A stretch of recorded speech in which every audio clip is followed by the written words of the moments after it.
Almost got that. That one was great. Incredibly easy.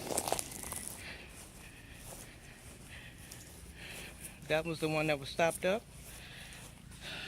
But I put my snake through it.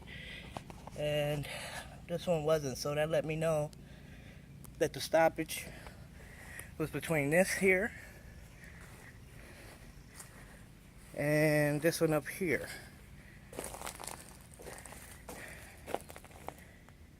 Okay. I got it open. Customer's really pleased. So that's good. All right, another one done. Everything's flowing good.